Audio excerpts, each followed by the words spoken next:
The end of the story. What is it, asked the teacher, that makes a story good or bad, happy or sad? What if I told you the story of a man hated by his own family, sold into slavery, taken to a foreign land, thrown into prison for a crime he didn't commit, forgotten by man, and it seems by God? What kind of story would you say it is? A sad story, a story of injustice, oppression, tragedy. But the story is from the book of Genesis. And the man is Joseph, and he will end up being released from prison, giving a position of great honor, saving Egypt from famine, being reconciled to his family. Now, would you still say the story is sad and tragic? No, I would say the story is one of triumph. And you would be right, he said. The parts of the story are not all of equal weight. A happy story with a tragic end is not a happy story, but a tragic one.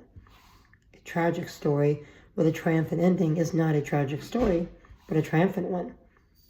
You can never judge a story by its beginning or middle or by any of the parts before the ending.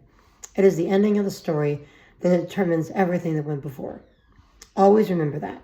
The nature of the story is determined by its end. So too is the story of your life.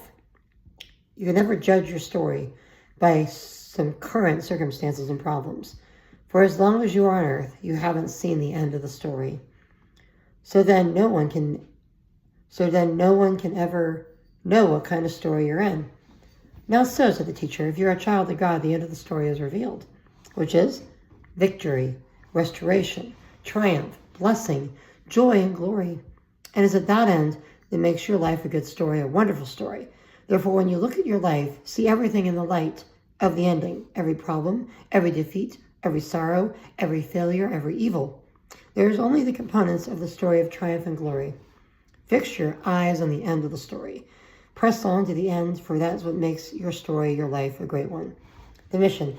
No matter what you're going through today in your life, believe, look to, and live in confidence at the end of the story. Job 42:10-17, Luke 24:26-53, 2 Corinthians 2:14, and Hebrews 12:1-2.